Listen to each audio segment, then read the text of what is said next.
உங்களை பற்றின சில உண்மைகளை நீங்கள் கேட்டு தெரிஞ்சுக்கிறதுக்கு முன்னாடியே உங்களை புதைச்சிட்டாங்க. அதுதான் மனுஷனாக பிறந்ததில் இருக்கிற ஒரு அமைதியான சோகம்னே சொல்லலாம். ஏன்னா நீங்கள் இந்த உலகத்துக்குள்ளே வந்த அந்த நிமிஷத்தில் இருந்தே ஜனங்க ரொம்ப வேகமாக உங்ககிட்ட எதை மாற்றணும், எதை சரி பண்ணணும்னு சொல்ல ஆரம்பிச்சிட்டாங்க. உங்களோட பலத்தை பார்க்கறதுக்கு முன்னாடி உங்களோட குறைகளை தான் சுட்டி காட்டினாங்க. உங்ககிட்ட ஏற்கனவே இருக்கிற நல்ல விஷயங்களை பற்றி பேசாமலேயே உங்ககிட்ட என்ன இல்லையோ அதை மட்டுமே கவனிக்கிற மாதிரி உங்களை பழக்கப்படுத்திட்டாங்க. அதனால் நீங்களும் மற்றவங்க யாரும் உங்ககிட்ட பார்க்காத ஒரு விஷயம் உங்ககிட்ட இல்லவே இல்லைன்னு நம்ப ஆரம்பிச்சிடுறீங்க. ஆனால் அதுதான் பெரிய பொய். உங்ககிட்ட இருக்கிற பலவீனத்தை கண்டுபிடிக்க இந்த உலகத்துக்கு ரொம்ப திறமை இருக்கு. ஆனால் உங்ககிட்ட இருக்கிற திறமைகளை பாராட்டுறப்போ அது அப்படியே கம்முன்னு அமைதியாயிடும். அந்த அமைதி தான் இங்கே லட்சக்கணக்கான மக்களை குழப்பி அவங்க பிறப்பாலேயே கொண்டு வந்த சொந்த திறமைகளை அவங்களே சந்தேகப்பட வச்சிருக்குது. இப்போ நான் சொல்ல போகிறது உங்களை ஒரு 5 நிமிஷம் மட்டும் சந்தோஷப்பட வச்சுட்டு நாளைக்கு மறக்கடிக்கிற ஒரு தற்காலிகமான விஷயம் இல்லை. உங்களை பற்றி எப்பவுமே உண்மையான சில விஷயங்கள் இருக்கு.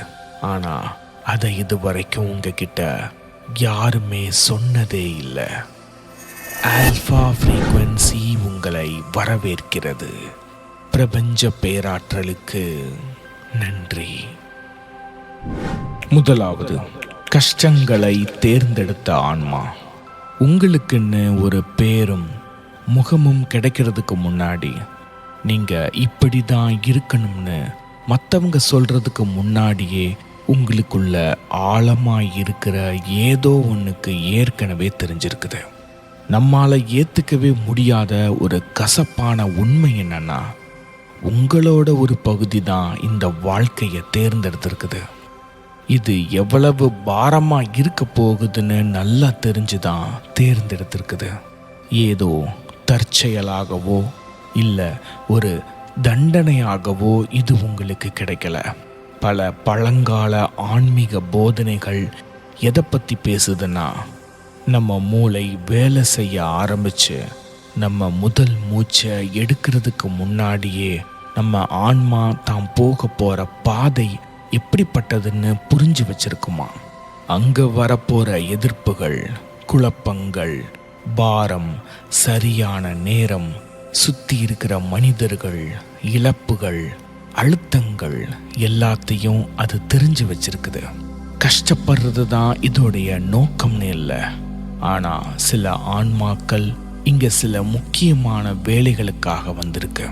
அந்த வேலைகளுக்கு சொகுசான வாழ்க்கை கண்டிப்பாக தகுதியாக்காது.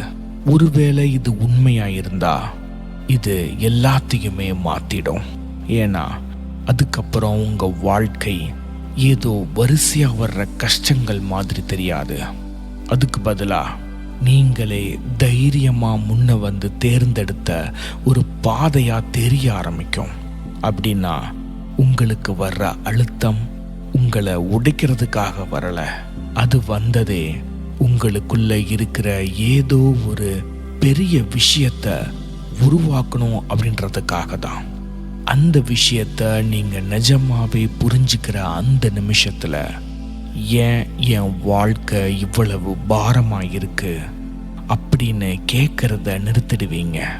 அதுக்கு பதிலா ஒருவேளை இது இப்படித்தான் இருக்கணுமோ அப்படின்னு நீங்க உணர ஆரம்பிச்சிடுவீங்க. 2, அமைதியின் ஆபத்தும் இடைவிடாத உழைப்பும். நிறைய பேர் என்ன நினைக்கிறாங்கன்னா, வாழ்க்கை தலைகீழா மாறுறது தான் இருக்கிறதுலையே ரொம்ப ஆபத்தான நேரம்னு. அவங்க எதை நினைக்கிறாங்கன்னா, அந்த ஏமாற்றம், துரோகம், இழப்பு, அவமானம், பிடிச்சிக்க எதுவுமே இல்லாம நடுத்தருவில் நிற்கிற அந்த நிமிஷத்தை தான் ஆபத்துன்னு நினைக்கிறாங்க. ஆனா நீங்க கொஞ்ச காலம் வாழ்ந்து பார்த்திருந்தா உங்களுக்கே புரியும், வாழ்க்கையோட அடிமட்டத்துக்கு போறது யாரையும் அவ்வளவு சீக்கிரம் அழிச்சிடாது. ஏன்னா அடிமட்டம்ங்கிறது ரொம்ப சத்தமானது. அது உங்க கவனத்தை ஈர்க்கும், உங்களை மாற சொல்லி கட்டாயப்படுத்தும், கஷ்டத்தை மறுக்கவே முடியாத அளவுக்கு முன்னாடி வந்து நிற்கும். ஆனா உண்மையான ஆபத்து அதை விட ரொம்ப அமைதியானது. இருக்கிறதுலையே ரொம்ப ஆபத்தான நிமிஷம் எதுனா, உங்க வாழ்க்கையில எல்லாமே மாறப்போறதுக்கு தொட்டு முன்னாடி இருக்கிற அந்த நிமிஷம்தான். நீங்க ரொம்ப நாளா முயற்சி பண்ணிக்கிட்டே இருக்கும்போது உங்களோட உழைப்பு வெளியில யாருக்குமே தெரியாத மாதிரி ஆகும்போது, நீங்க தினமும் வந்து வேலையை செஞ்சு பாரத்தை சுமந்து கட்டுப்பாடோட இருந்து நம்பிக்கையோட இருக்கும்போதும் இந்த வெளி உலகம் உங்களுக்கு பதிலுக்கு எதுவுமே தராம இருக்கும்போது, நீங்க செய்யறதுக்கு எந்த ஒரு அறிகுறியோ அங்கீகாரமோ ஆதாரமோ இல்லாதப்போ, அது வேலை செய்துன்றதுக்கே அடையாளம் இல்லாத அந்த சூழ்நிலை தான் மிகவும் ஆபத்து. அந்த அமைதி இருக்குதுல்ல, அது தோல்வியை விட அதிகமான மனிதர்களை உடைச்சு போடும்.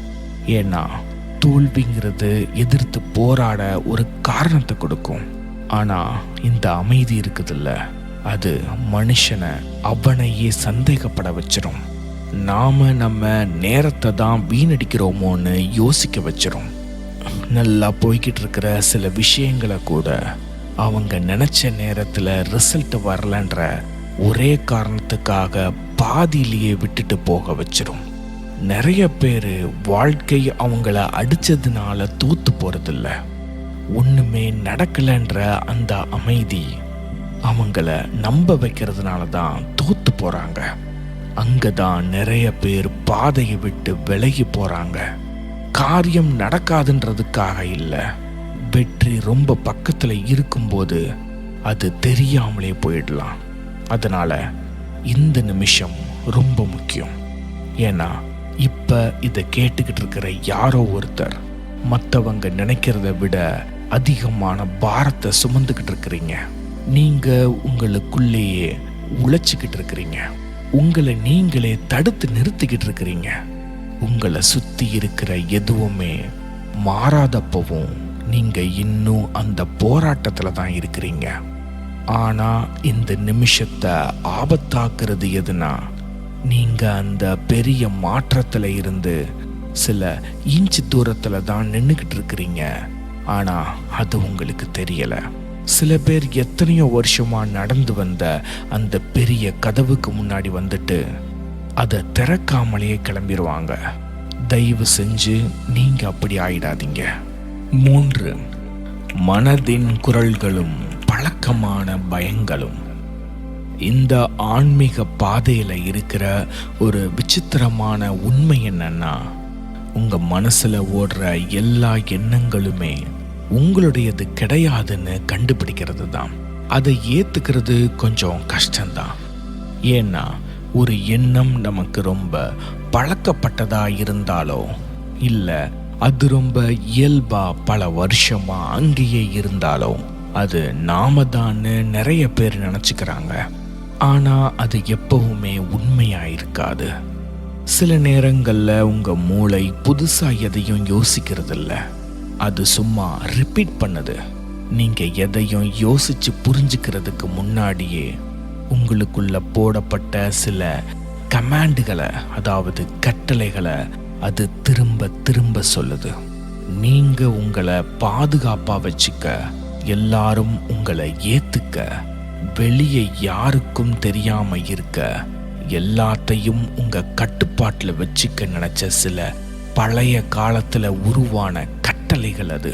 அதாவது ரொம்ப வெளியில தெரியாத, முழுசா ரெடி ஆகிற வரைக்கும் வெயிட் பண்ணு, கண்டிப்பா நடக்கும்னு தெரிஞ்சா மட்டும் காலை வை, ரொம்ப பேசாத, உன்னை நீயே அவ்வளவு சீக்கிரம் நம்பிடாத அப்படின்ற விஷயங்கள் தான் அது. இதுல இருக்கிற ஆபத்தான பகுதி என்னன்னா, இந்த எண்ணங்கள் திரும்ப திரும்ப ஓடிக்கிட்டே இருக்கும்போது கடைசியில அது பயம் மாதிரி தெரியாம அதுதான் நம்மளுடைய குணம் மாதிரியே மாறிடும். இப்படிதான் நிறைய பேர் அவங்களுக்கே தெரியாம அவங்க மனசுக்குள்ள வந்த சில குரல்களை வச்சு அவங்களோட முழு வாழ்க்கையையுமே அமைச்சுக்கிட்டு இருக்கிறாங்க. 4. உள் மாற்றமும் மாறாத உலகமும். ஒரு மனுஷன் அனுபவிக்கக்கூடிய ஒரு விசித்திரமான விஷயம் என்னன்னா, தான் முழுசா மாறிட்டோம், ஆனா தன்னை சுத்தி இருக்கிற எல்லாமே இன்னும் பழைய மாதிரியே இருக்குன்னு உணர்றது தான். இதை நீங்க நேர்ல அனுபவிக்கிற வரைக்கும் அது எவ்வளவு பெரிய குழப்பத்தை உண்டாக்கும்னு மற்றவங்களுக்கு புரிய வைக்க முடியாது. ஏன்னா உங்களுக்குள்ள ஏதோ ஒன்று இப்ப முழுசா மாறிடுச்சு. நீங்க யோசிக்கிற விதம் வேற, நீங்க பொறுத்து போற விஷயங்கள் வேற. ஆனா சுத்தி பார்த்தா உங்க சூழ்நிலை இன்னும் மாறாம அப்படியே இருக்குது. ஜனங்க இன்னும் நீங்க பழைய ஆளுன்னு நினைச்சுக்கிட்டே உங்ககிட்ட பேசுறாங்க. ஒரு 6 மாசத்துக்கு முன்னாடி நீங்க எதையெல்லாம் ஏத்துக்கிட்டு இருந்தீங்களோ அதே மாதிரியான சூழ்நிலைகள் இப்பவும் உங்க முன்னாடி வந்து நிக்குது.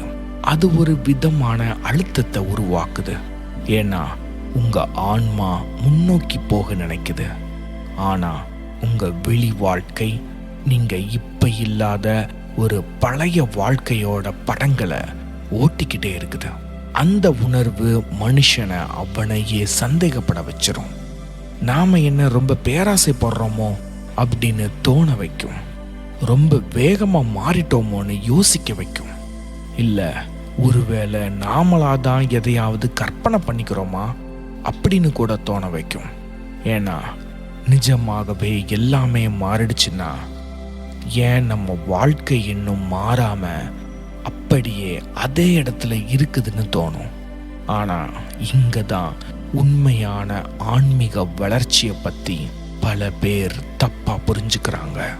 வாழ்க்கையில நடக்கிற ஆழமான மாற்றங்கள் என்னைக்குமே முதல்ல வெளி உலகத்துல தெரியாது. நம்ம ஆன்மா எடுத்த முடிவை இந்த வெளி உலகம் அப்படியே பிரதிபலிக்கிறதுக்கு கொஞ்சம் நேரம் எடுக்கும். அதனால தான் உங்கள சில பேருக்கு உங்க சொந்த வாழ்க்கையில இருந்தே ஒரு தனிமை தெரியுது. அதுக்கு காரணம் நீங்க ஏதோ வழி தெரியாம தவிக்கிறீங்கனோ, குழம்பி போய் இருக்கிறீங்கன்னோ, இல்ல தப்பா ஏதோ செய்றீங்களோன்னு அர்த்தம் இல்லை. உங்க ஆன்மாவோட ஒரு பகுதி ஏற்கனவே முன்னோக்கி போயிருச்சு. ஆனா உங்க வெளி உலகம் இன்னும் உங்களோட பழைய அடையாளத்தை சரி பண்ணிக்கிட்டு இருக்குது. இதை தான் பல பேர் ஒரு குழப்பம்னு நினைச்சு தப்பா புரிஞ்சுக்கிறாங்க. ஆனா நிஜத்துல இதுதான் நீங்க வளர்றதுக்கான மிக சிறந்த அடையாளம். ஏன்னா உங்களுடைய அடையாளம் ஆழமா மாறும்போது வாழ்க்கை ஒரே ராத்திரியில மாறிடாது. சில நேரங்கள்ல ஒரு இடைவெளி இருக்கும், ஒரு விசித்திரமான காலம். அங்க உங்களுக்கு பழைய வாழ்க்கையிலையும் ஒட்ட முடியாது, புது வாழ்க்கைக்குள்ளேயும் இன்னும் முழுசா கால் வைக்க முடியாது. அந்த இடம் இருக்குதுல்ல, அது ஒரு அசௌகரியத்தை தரும், ஒரு தனிமையை தரும். நீங்க ஏதோ 2 உலகங்களுக்கு நடுவுல நிக்கிற மாதிரி இருக்கும். ஆனா அந்த இடம் ரொம்ப புனிதமானது. ஏன்னா அங்கதான் நீங்க சரியான பாதைக்கு நேராக்கப்பட்டுக்கிட்டு இருக்கிறீங்க. இடைவெளிக்கு அப்புறம் என்ன நடக்கும்? இணைப்பு தான் நடக்கும். 5. மரியாதையின் இலக்கணமும் தனிமை போராட்டங்களும். மரியாதைங்கிறது ரொம்ப அமைதியானது. அது தன்னை வெளிக்காட்டிக்கணும்னு நினைக்காது. அதுல ஏதோ ஒரு உண்மை இருக்கு பாத்தீங்களா? உண்மையான மரியாதைக்கு ஆர்ப்பாட்டமோ சீன் போடுறதோ இல்ல தன்னை நிரூபிக்கணும் அப்படின்ற தேவையோ கிடையாது. அத அவங்க மற்றவங்க சொல்றத கேட்கிற விதத்திலையும் ஜனங்களை நடத்துற விதத்திலையும் யாரும் பார்க்காதப்போ அவங்க எப்படி நடந்துக்கிறாங்க அப்படின்றதுலையும் நீங்க உணரலாம். அது யாரோட கவனத்தையும் எதிர்பார்க்காது. அது சும்மா இயல்பா வெளியே தெரியும். நிஜமா சொல்லணும்னா அதுதான் அது ரொம்ப பவர்ஃபுல் ஆக்குது. உங்க வாழ்க்கையில கூட ஒரு பகுதி இருக்கு. அதை உங்களை சுத்தி இருக்கிற யாருமே முழுசா புரிஞ்சுக்க முடியாது. அதுக்காக அவங்களுக்கு உங்க மேல பாசம் இல்லைன்னு அர்த்தம் இல்லை. ஆனா ஒரு மனுஷன் போடுற சில கடினமான சண்டைகளுக்கு வெளியில எந்த ஒரு ஆதாரமும் தெரியாது. அதுக்கு எந்த பாராட்டும் கிடைக்காது, எந்த அங்கீகாரமும் இருக்காது. பார்க்க பார்வையாளர்களும் இருக்க மாட்டாங்க. வெறும் நீங்க தனியா எடுக்கிற சில முடிவுகளும் மட்டும்தான் உங்களை செதுக்கிக்கிட்டு இருக்கும். நீங்க தோத்து போக இருந்த பல தருணங்கள்ல உங்களை நீங்களே எப்படி தடுத்து நிறுத்துனீங்கன்னு ஜனங்க பார்க்கறதில்ல. உங்க மனசு ரொம்ப பாரமா இருந்த சில ராத்திரிகள்ல அங்கிருந்து ஓடி போறது எவ்வளவோ சுலபமா இருந்தோம். நீங்க எப்படி உங்ககிட்டயே நின்னுக்கிட்டு இருக்கிறீங்கன்னு அவங்களுக்கு தெரியாது. நீங்க பழையபடி பின்னாடி போறதுக்கு எல்லா காரணமும் இருந்தும் நீங்க முன்னோக்கி போக எடுத்த முடிவை அவங்க பார்க்கல. அந்த மாதிரியான ஒரு பலம் வெளியே பார்க்கறதுக்கு அவ்வளவு கெத்தா தெரியாது. ஏன்னா உண்மையான ஒழுக்கம் வாழ்க்கை சுலபமாய் இருக்கிறப்போ தெரியாது. உங்களை யாரும் பார்க்காத போதுதான் அது சோதிக்கப்படும். தப்பு பண்றதுக்கான ஆசை நிஜமா கண்ணு முன்னாடி இருக்கும் போதும் நீங்க அப்படியே விட்டுட்டு போனா யாருக்கும் தெரியாதுன்ற நிலைமை இருக்கும் போதும் நீங்க என்ன செய்றீங்க அப்படின்றது தான் முக்கியம். நீங்க தனியா இருக்கும்போது எப்படி மாறுறீங்களோ அதை தான் இந்த உலகம் அப்புறமா பொது வெளியில பார்க்கும். இப்ப இதை கேட்டுக்கிட்டு இருக்கிற நிறைய பேர் யாருக்குமே தெரியாத சில சண்டைகளை போட்டுக்கிட்டு இருக்கிறீங்க.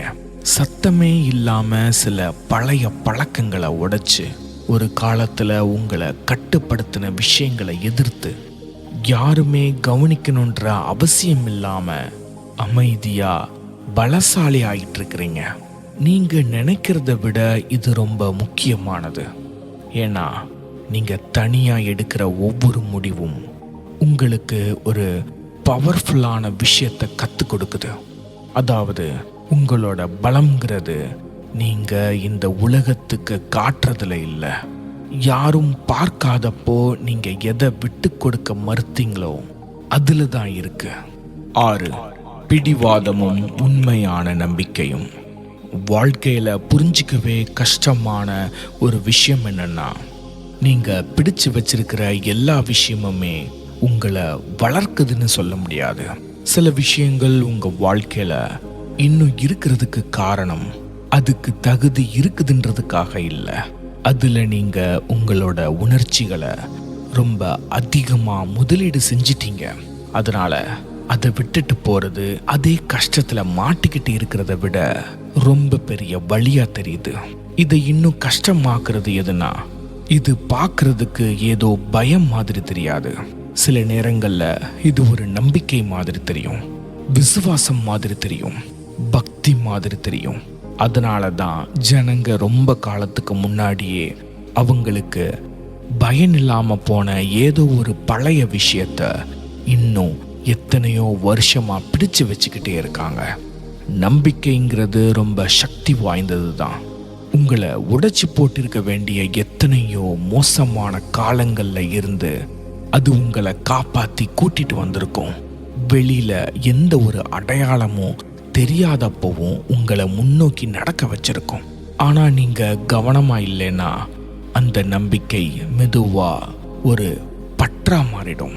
அந்த பாசம் என்ன பண்ணும்னா, உங்க ஆன்மா எப்பவோ கடந்து வந்த சில பழைய விஷயங்களை உங்களை இன்னும் பாதுகாத்து வச்சுக்க சொல்லும். அங்கதான் உண்மையான சண்டையே ஆரம்பிக்குது. ஏன்னா உங்க மனசோட ஒரு பகுதி சொல்லும், பொறுமையாயிரு, நம்பிக்கையோட இரு, விட்டுறாத அப்படின்னு. ஆனா இன்னொரு பகுதி ரொம்ப அமைதியா உங்ககிட்ட கேட்டுக்கிட்டே இருக்கும், இன்னும் எவ்வளவு நாளைக்கு தான் அப்படின்னு. நீங்க பிடிச்சி வச்சிருக்கிற எல்லா விஷயமுமே உங்களை சுமந்துக்கிட்டு போகாது. சில விஷயங்கள் இன்னும் உயிரோட இருக்கிறதுக்கு காரணமே நீங்க இன்னும் அதுக்கு உங்க எனர்ஜியை கொடுத்துக்கிட்டு இருக்கிறீங்க அப்படின்றது தான் அர்த்தம். அது ஒரு கசப்பான உண்மை. ஏன்னா அது உங்களை ஒரு கேள்வி கேட்க வைக்கும். நீங்க பாதுகாக்கிற விஷயம் நிஜமாகவே உங்க எதிர்காலத்துக்கு உதவுமா? இல்லை ஒருவேளை அதை விட்டுட்டா என்ன ஆகுமோன்ற ஒரு பயத்தினால தான் அதை இன்னும் பிடிச்சு வச்சிருக்கிறீங்களான்னு யோசிக்க வைக்கும். ஏன்னா உண்மையான நம்பிக்கை உங்களை ஒரே இடத்துல அடைச்சி வைக்காது. உண்மையான நம்பிக்கை உங்க கூடவே வளரும். அது ஒரு மாற்றத்தையும் நிம்மதியையும் வளர்ச்சியையும் கொடுக்கும். நம்பிக்கை உங்க ஆன்மாவை முன்னோக்கி தள்ளணுமே தவிர உங்க மனசை பழைய நினைவுகள்லேயே கொண்டு போய் முடக்கி வைக்கக்கூடாது. 7. கடந்த காலத்தின் ஆதாரமும் புதிய தொடக்கமும். மனுஷனாக இருக்கிறதுல விசித்திரமான விஷயம் என்னன்னா, நாம் ஏற்கனவே எதெல்லாம் ஜெயிச்சு வந்திருக்கிறோம் அப்படின்றத இங்கே ரொம்ப சீக்கிரம் மறந்துடுறாங்க. நம்ம மூளைக்கு ஒரு குணம் இருக்கு. இப்போ கண்ணு முன்னாடி இருக்கிற கஷ்டத்தை பெருசாகவும் ஏற்கனவே ஜெயிச்சு வந்த பல பெரிய கஷ்டங்களை ரொம்ப சின்னதாகவும் காட்டும். அதனால தான் நிறைய பேர் தங்களை உடைச்சி போட்டிருக்க வேண்டிய எத்தனையோ கஷ்டங்களை ஜெயிச்சதுக்கு அப்புறமும் இன்னும் தங்களை ரொம்ப பலவீனமானவங்களா நினைச்சு வாழ்ந்துகிட்டு இருக்காங்க. ஒருவேளை நீங்களும் இப்ப அதே இடத்துல இருந்தா நீங்க ஒரு விஷயத்தை புரிஞ்சுக்கணும். இது சும்மா பேச்சுக்கோ இல்ல ஏதோ ஒரு ஓமைக்காகவோ சொல்றதில்ல. இதுல மாற்று கருத்தே கிடையாது. நீங்க ஒரு காலத்துல கடக்கவே முடியாதுன்னு நினைச்ச ஒவ்வொரு நாளையும் இன்னைக்கு கடந்து வந்துட்டீங்க. இது ஏதோ சும்மா பாசிட்டிவ் திங்கிங் இல்ல, இதுதான் உண்மை, ஃபேக்ட். உங்களை உணர்வு பூர்வமா உடைச்சிரும்னு நீங்க நினைச்ச நாட்கள் உங்களை உடைக்கல. உங்க கூடவே எப்பவும் இருக்கணும்னு நினைச்ச சில மோசமான தருணங்கள் இன்னைக்கு கடந்து போயிருச்சு. உங்க மனசு ரொம்ப பாரமா, ஆன்மா ரொம்ப சோர்வா, உங்க எதிர்காலமே ஒரு வெளிச்சம் இல்லாம இருந்த எத்தனையோ ராத்திரிகள்ல இனிமே எப்படி வாழ போறோம் அப்படின்னு தோணிருக்கும். உங்களுக்கே தெரியாம இருந்திருக்கும். ஆனா ஏதோ ஒரு வழியில நீங்க அதை செஞ்சு காட்டிட்டீங்க. ஒரு தடவை இல்லை, 2 தடவை இல்லை, ஒவ்வொரு தடவையும் ஜெயிச்சிருக்கீங்க. அது பல பேர் நினைக்கிறத விட ரொம்ப முக்கியம். ஏன்னா அதுக்கு என்ன அர்த்தம்னா உங்க வாழ்க்கையில ஏற்கனவே அதுக்கான ஆதாரம் இருக்கு. இது ஏதோ தியரியோ இல்லை மற்றவங்க வாழ்க்கையில இருந்து கடன் வாங்கின கதையோ கிடையாது. இது உங்ககிட்ட இருக்கிற உண்மையான ஆவணப்படுத்தப்பட்ட ஆதாரம். உங்க பயம் உங்களை நம்ப வைக்க நினைக்கிற அளவுக்கு நீங்க அவ்வளவு சீக்கிரம் உடைஞ்சு போற ஆள் இல்லைன்றதுக்கு உங்களுக்குள்ளேயே ஒரு பெரிய பலம் இருக்குதுன்றதுக்கான ப்ரூஃப் அது. ஆனா சோகம் என்னன்னா, நிறைய பேர் ஒரு நிமிஷம் நின்று அதை யோசிச்சு பார்க்கறதே இல்லை. அவங்க அடுத்த வெற்றியை நோக்கியும் அடுத்த பதிலை தேடியும் அடுத்த அடையாளத்தை தேடியும் ஓடிக்கிட்டே இருக்கிறாங்க. ஆனா அவங்க யாருன்றதுக்கான ஆகச்சிறந்த ஆதாரம் எப்பவுமே அவங்க கூட தான் இருக்குதுன்றத மறந்துடுறாங்க. அவங்க கடக்கவே முடியாதுன்னு நினைச்ச அந்த நாட்களையும் தங்களை எப்பவுமே காயப்படுத்தும்னு நினைச்ச கஷ்டங்கள்லையும் தான் அந்த பலம் ஒளிஞ்சிருக்கு. நீங்க இன்னைக்கு உயிரோட இருக்கிறது ஏதோ அதிர்ஷ்டம் இல்லை, உங்க மூளையால இன்னும் அளவிட முடியாத அளவுக்கு உங்களுக்குள்ள இருக்கிற ஒரு பெரிய பலத்தோட அடையாளம் அது. அதை நீங்க முழுசா புரிஞ்சுக்கிறப்போ எல்லாமே மாறிடும். ஏன்னா அதுக்கப்புறம் உங்க பலத்தை ஏதோ ஒரு நாள் நீங்க உருவாக்க போற ஒரு விஷயம் மாதிரி பேச மாட்டீங்க. பலம்ங்கிறது ஏதோ நீங்க போய் சேர வேண்டிய இடம் மாதிரி நினைக்க மாட்டீங்க. உங்களை நீங்க நம்புறதுக்காக வாழ்க்கை எப்போ உங்களுக்கு தன்னம்பிக்கையை கொடுக்கும்னு காத்துக்கிட்டு இருக்க மாட்டீங்க. அதுக்கு பதிலா நீங்க இன்னும் ஒரு பவர்ஃபுல்லான விஷயத்தை புரிஞ்சுப்பீங்க. நீங்க தேடிக்கிட்டு இருந்த பலம் என்னைக்குமே காணாம போகல. உங்களுக்கு யாரும் உதவாத அந்த நேரத்திலையும் அது உங்க கூட தான் இருந்தது. அந்த மாதிரியான பலத்தை இந்த வாழ்க்கை உங்களுக்கு பரிசா கொடுக்கல. அதனால இந்த வாழ்க்கையால அதை உங்ககிட்ட இருந்து பறிக்கவும் முடியாது. உங்களோட மோசமான காலங்கள்லையும் தப்பிச்சு வந்த எந்த ஒரு விஷயமும் பலவீனமானது கிடையாது. அதனால வாழ்க்கை இப்ப பாரமா இருந்தாலோ, உங்களை நீங்களே சந்தேகப்பட்டாலோ, உங்ககிட்ட என்ன இருக்குதுன்றத நீங்க மறந்துட்டாலோ, அந்த ஆதாரத்தை பாருங்க. நீங்க இன்னும் இங்க தான் இருக்கிறீங்க. சில நேரங்கள்ல ஒரு மனுஷனுக்கு தன்னுடைய பலத்தை நிரூபிக்க இதை விட பெரிய சத்தமான ஆதாரம் வேற எதுவும் தேவையே இல்லை. ஜனங்க நம்புற ஒரு பெரிய பிரம்மை என்னன்னா, வாழ்க்கை மாறுறதுக்கான முடிவுகள் எல்லாமே எத்தனையோ வருஷம் பிளான் பண்ணி ஓவரா யோசிச்சு ஒரு சரியான நேரத்துக்காக காத்துக்கிட்டு இருந்ததுக்கு அப்புறம்தான் நடக்கும்னு நினைக்கிறாங்க. ஜனங்க தங்களோட வாழ்க்கையோட லட்சியத்தை தேடுறதுலயே ரொம்ப நேரத்தை செலவழிச்சிட்டு அது ஏதோ ஒரு பெரிய சம்பவமா எல்லாரும் பார்க்குற மாதிரி ஒரு டிராமாட்டிக்கான விஷயமா நடக்கும்னு எதிர்பார்க்குறாங்க. ஆனால் நிஜ வாழ்க்கை அப்படி நடக்கிறது இல்லை. நீங்கள் எடுக்க போகிற சில முக்கியமான பெரிய முடிவுகள் எத்தனையோ மாதம் யோசிச்சு வர்றதில்ல. அது ரொம்ப சின்ன தருணங்களில் தான் நடக்கும். ஆரம்பத்தில் அது பெருசாக கூட தெரியாது. நீங்கள் சொல்லாமல் விட்ட ஒரு வார்த்தை, நீங்கள் போகாமல் விட்ட ஒரு இடம், நீங்கள் அட்டன் பண்ணாமல் விட்ட ஒரு ஃபோன் கால், எந்த ஆதாரமும் இல்லாமல் உங்களை நீங்களே நம்ப எடுத்த ஒரு முடிவு, இப்படி தான் வாழ்க்கை ரொம்ப அமைதியாக வேகமாக எந்த ஒரு அறிவிப்பும் இல்லாமல் நகருது. அந்த தருணங்களை அவ்வளவு சக்தி வாய்ந்ததாக மாற்றுறது எதுனா, நம்ம மூளையோட லாஜிக்கு அங்கே யோசிக்க நேரமே இருக்காது. லாஜிக்கு எப்பவுமே ஒரு கேரண்டி வேணும். முதல் அடி எடுத்து வைக்கிறதுக்கு முன்னாடி முழு பாதையும் தெரியணும்னு நினைக்கும். ஆனால் சில நேரங்களில் வாழ்க்கை உங்களுக்கு வெறும் 5 செகண்ட் தான் கொடுக்கும். அந்த 5 செகண்டில் எல்லாமே மாறிடலாம். உங்களுடைய விதி நீங்கள் ரெடியாக இருக்கும்போது வராது. உங்களுக்குன்னு ஒரு அழைப்பு வர்றப்போ தான் வரும். உங்கள் வாழ்க்கையை நீங்கள் திரும்பி பார்த்தா தெரியும். உங்கள் வாழ்க்கையோட பெரிய திருப்பு முனைகள் எல்லாமே அது நடந்தப்போ உங்களுக்கு அது பெருசாக தெரிஞ்சிருக்காது. அது ஏதோ தற்செயலா, சாதாரணமாக, ஏன் சில சமயம் கஷ்டமாக கூட இருந்திருக்கலாம்.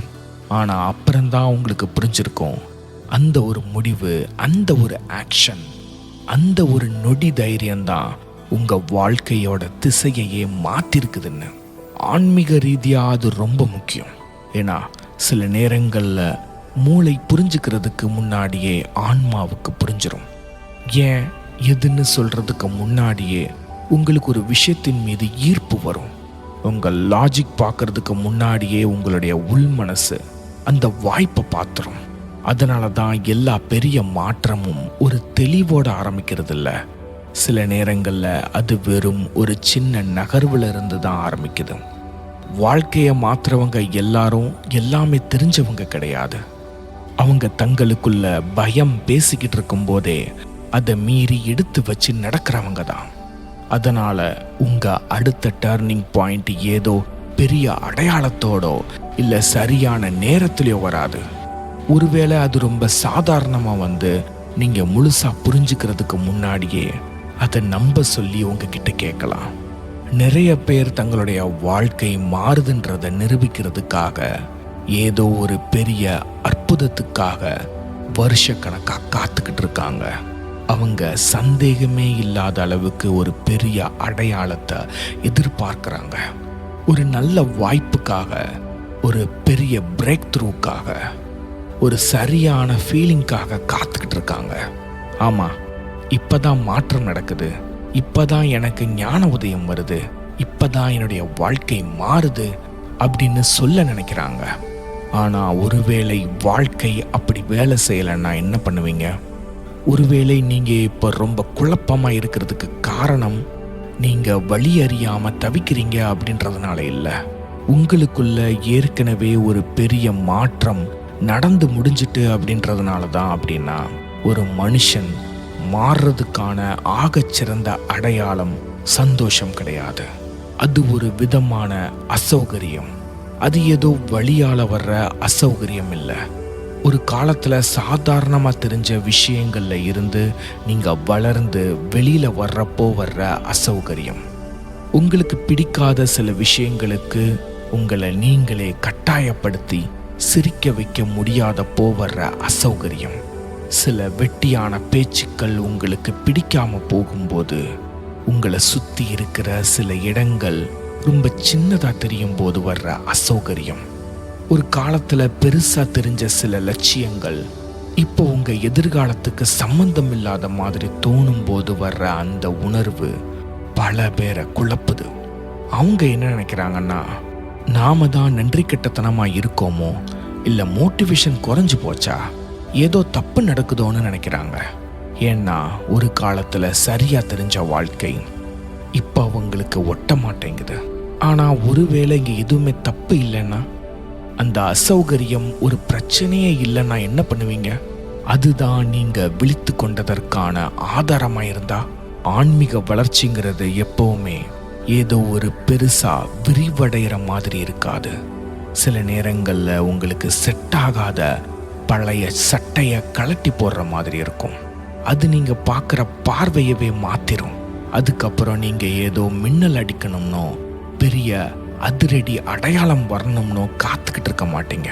ஆன்மீக வளர்ச்சிங்கிறது ஏதோ பயங்கரமா மர்மமா வெளியில தெரிகிற மாதிரி இருக்கணும்னு நினைக்க மாட்டீங்க. உங்க மனசு பல மாசமா சொல்லிக்கிட்டு இருக்கிற விஷயத்த வெளியில இருக்கிற ஒரு பெரிய சம்பவம் வந்துதான் நிரூபிக்கணும்னு எதிர்பார்க்க மாட்டீங்க. இன்னும் நீங்க இங்கேயே இருந்து இதை பார்த்துக்கிட்டு இருந்தா உங்களுக்கு என் மனமார்ந்த நன்றிகள். உங்களோட அடுத்த அத்தியாயத்துக்கு இன்னும் அதிக காலம் தேவைப்படாது. அதுக்கு உங்களுடைய நம்பிக்கை மட்டும்தான் தேவை.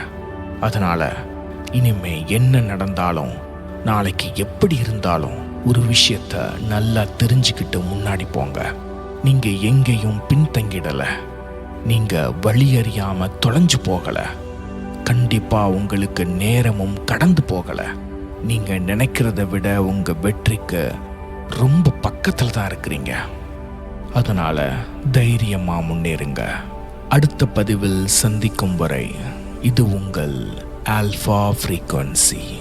பிரபஞ்ச பேராற்றலுக்கு நன்றி.